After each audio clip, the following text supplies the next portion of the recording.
সিরাজগঞ্জে চালু হলো ঋণ ও সুদমুক্ত শিল্প প্রতিষ্ঠান। মেরিনার্স গ্রুপের একটি কারখানা মেরিনার্স পার্ক নামে এই কারখানা থেকে শতভাগ হালাল খাদ্য উৎপাদন ও বিপণন করা হবে বলে সংশ্লিষ্টরা জানিয়েছেন। শুক্রবার সন্ধ্যায় সিরাজগঞ্জের রায়গঞ্জ উপজেলার নলকা ইউনিয়ন পরিষদের পাশে ফিতাকিতে এই কারখানাটির আনুষ্ঠানিক উদ্বোধন করেন মেরিনার্স গ্রুপের ব্যবস্থাপনা পরিচালক মোহাম্মদ শামীম আহমেদ। এ সময় নলকা ইউনিয়ন পরিষদের panel chairman Rezaul Karim, union জামায়াতের আমির মাওলানা আব্দুল মালিক, সলঙ্গা থানা বিএনপির সহ সাংগঠনিক সম্পাদক মাসুদুর রহমান ও বীর মুক্তিযোদ্ধা ফজলুল মতিন মুক্তা সহ গণ্যমান্য ব্যক্তিবর্গ উপস্থিত ছিলেন। কারখানার উদ্বোধন পূর্বে তিনি বলেন, আমরা এখানে Mariners breakers and beverage limited কারখানা চালু করলাম।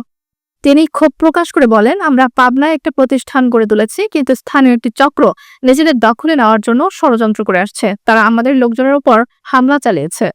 আমরা আপনাদের কাছে সহযোগিতা চাই এবং এটা জানাতে চাই যে এই ধরনের সমস্যাগুলোয় আমরা যারা উদ্যোক্তারা আছি, আমরা যদি কখনো ভবিষ্যতে পড়ি, সেক্ষেত্রে আপনারা আপনাদের জায়গা থেকে আমাদেরকে সহযোগিতা করবেন এবং রানিং যে সমস্যাটা আছে এই সমস্যাটা তারা যে বিভিন্ন রাজনীতিবিদদেরকে বিভিন্ন জায়গায় মিসগাইড করছে, এটা দ্বারা যে প্রতিষ্ঠানটার ক্ষতি হয়েছে, এই যে আমাদের প্রত্যেকটা সেলস টিম এখানে আছে, প্রত্যেকের পরিবার এই প্রতিষ্ঠানটার উপরে বেস করে আল্লাহ তাআলা তাদের চালাইতেছে। এই ক্ষতিটা তারা না করলে এটা হয়তো আরো অনেক দূর